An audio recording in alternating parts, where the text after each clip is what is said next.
tanah suci Mekah dan Madinah tak lepas dari sejarah atau kisah-kisah yang berkaitan dengan Nabi Muhammad Sallallahu Alaihi Wasallam. Saat tim On The Spot berkesempatan mengunjungi tanah suci awal Ramadan kemarin, kami menelusuri tempat-tempat bersejarah yang berkaitan dengan Nabi Muhammad Sallallahu Alaihi Wasallam yang mungkin belum Anda ketahui sebelumnya.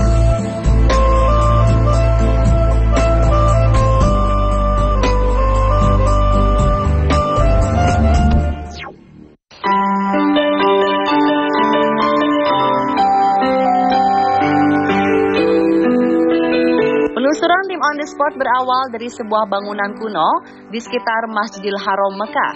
Tempat ini diyakini sebagai tempat lahirnya Nabi Muhammad Sallallahu Alaihi Wasallam.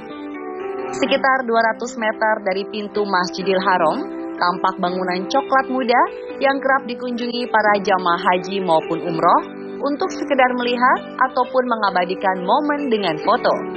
Bangunan persegi 4 berukuran 10 kali 18 meter ini diyakini sebagai rumah tempat lahir Nabi Muhammad Sallallahu Alaihi Wasallam.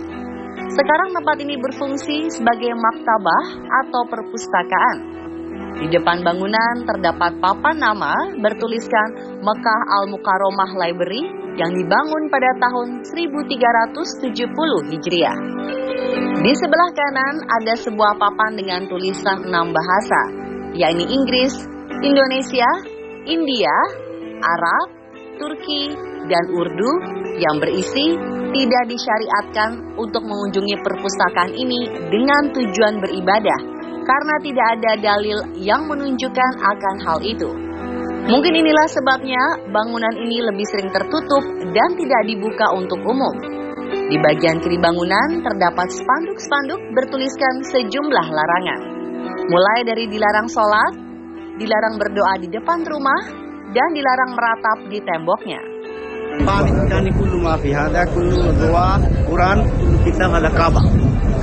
Subhanahu wa taala di Ka'bah. Ini maaf. Karena Allah Rasul sallallahu alaihi wasallam. Di sini kami bertemu dengan Mr. Ziyad, seorang engineer Masjidil Haram asal Turki yang kemudian menjelaskan jejak sejarah Nabi Muhammad Sallallahu Alaihi Wasallam di bangunan tersebut. Okay, this is house of Prophet Sallallahu Alaihi Wasallam is born here. Yes, especially this section, you know this section. Please look this behind of the door. Okay, on the right, this is exactly the location of born. Prophet Sallallahu Alaihi Wasallam here. Built by Malik Abdulaziz, you know, King Abdulaziz, the first Malik of Saudi Arabia. He built here, so they didn't demolish.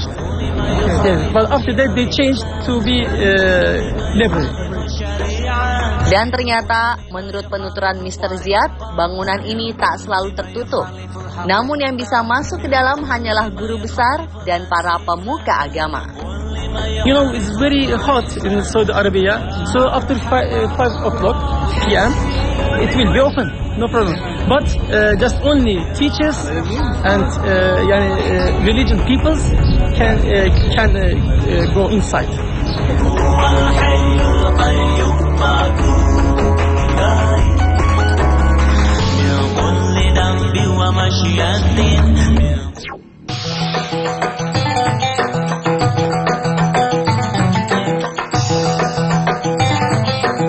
Selepas dari rumah tempat kelahiran Nabi Muhammad Sallallahu Alaihi Wasallam, kami bergegas ke sebuah tempat pemakaman bernama Al-Ma'la atau Ma'la.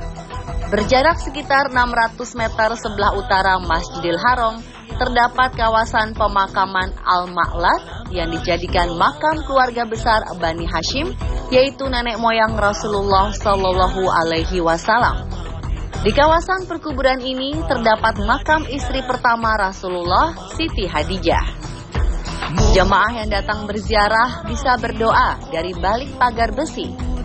Selain makam Siti Hadijah, ada beberapa keluarga Nabi Muhammad Sallallahu Alaihi Wasallam.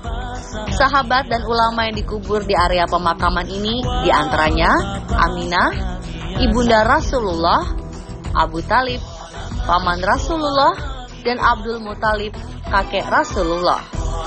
Pemakaman ini juga menjadi makam penduduk-penduduk asli Mekah. Dan biasanya setiap tahun jasad yang ada di pemakaman ini diganti. Jasad sebelumnya dibongkar, diangkat, dan dikuburkan ke pemakaman lain, lalu diisi dengan jasad yang baru. Kompleks pemakaman ini tidak seperti pemakaman umumnya yang berada di Indonesia. Karena setiap kuburan di Ma'la tidak diberikan tanda seperti batu nisan atau gundukan tanah. Kuburan di Ma'la semuanya rata dengan tanah, hanya ditandai dengan batu. Batu tersebut untuk menandakan jenis kelamin dari jasad yang dikuburkan. Jika batu di atasnya ada 1, berarti itu kuburan laki-laki. Dan jika batunya berjumlah 2, berarti kuburan perempuan.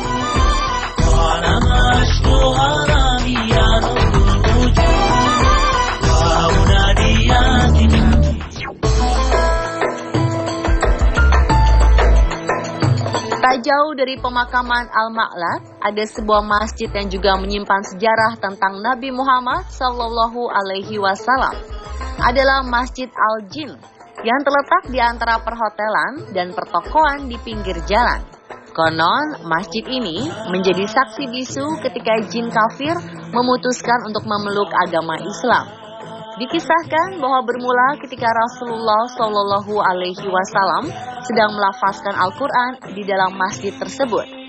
Jin kafir yang mendengar suara Rasulullah SAW yang begitu bagus dan merdu mendekat dan kemudian memutuskan untuk memeluk agama Islam.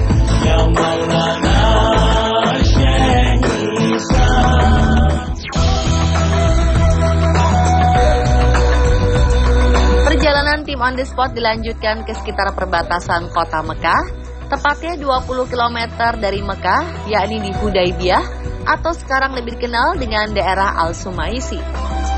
Di perbatasan kota Mekah ada sumur yang mempunyai jejak sejarah Rasulullah SAW. Dahulu daerah ini adalah lembah yang gersang. Ketika dalam perjalanan ibadah umroh bersama rombongan para sahabat atau kaum muslimin, Rasul kehausan, namun di daerah itu tidak ada air. Ada yang meyakini Rasul menancapkan tongkat di lembah dan keluarlah air. Ada pula yang mengatakan bahwa bukan tongkat yang ditancapkan, melainkan anak panah. Lalu keluarlah air di tempat itu.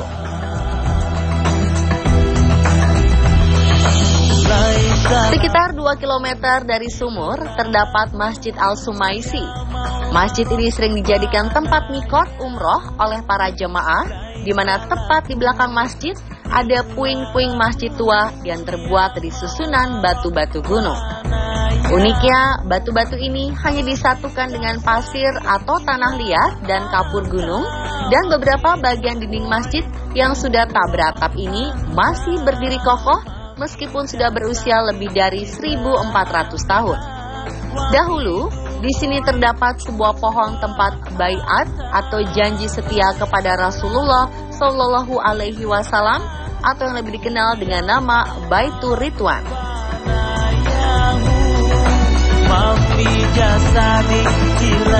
Beberapa meyakini bahwa dua lokasi ini menjadi bagian sejarah dari perjanjian Hudaybiyah. Dikisahkan awal mula kisah perjanjian Hudaybiyah ini adalah ketika itu rombongan kaum muslimin atau para sahabat berjumlah ribuan orang pimpinan Nabi Muhammad SAW akan beribadah umroh. Rasul dan para rombongannya melewati lembah atau sumur Hudaybiyah dan melanjutkan perjalanannya ke arah lokasi yang sekarang adalah Masjid Hudaybiyah ini. Ketika tiba di lokasi tersebut, Rasul mendengar kabar bahwa salah satu sahabatnya, Sayyidina Utsman, dibunuh oleh kaum kafir Quraisy. Dengan kabar itu, para sahabatnya mengucap janji setia untuk selalu setia kepada Rasul dan agama Islam di sebuah pohon yang dikenal dengan nama Baitur Ridwan. Namun ternyata kabar Sayyidina Utsman dibunuh tidak benar. Beliau datang dan ikut mengucap janji setia kepada Rasul. Dan kaum kafir Quraisy itu datang menghalangi rombongan kaum muslimin yang hendak ke Mekah. Sehingga Rasulullah pun mengajak mereka untuk bernegosiasi hingga mengadakan perjanjian damai yang disebut perjanjian Hudaybiyah.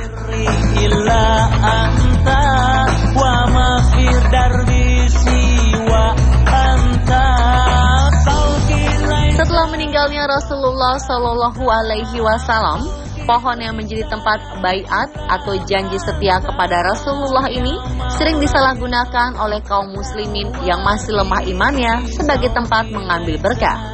Maka pada masa pemerintahan Khalifah Umar bin Khattab, pohon ini ditebang sendiri oleh tangan beliau dan dibangunlah masjid yang kini hanya tersisa beberapa bagian dinding saja. Sayangnya dinding masjid penuh sejarah ini dipenuhi coretan dari jamaah atau peziarah nakal yang datang dan menulis nama-nama keluarga mereka ataupun nama-nama teman mereka dengan keyakinan bisa terpanggil datang umroh atau berhaji sehingga dinding masjid menjadi kotor. Tim On The Spot melanjutkan telusuran jejak-jejak Nabi Muhammad ke kota Madinah, tempat berdirinya Masjid Nabawi. Ternyata di sekitar Masjid Nabawi terdapat beberapa lokasi yang juga menjadi jejak bersejarah Nabi. Di antaranya Masjid Gamamah dan Masjid Abu Bakar.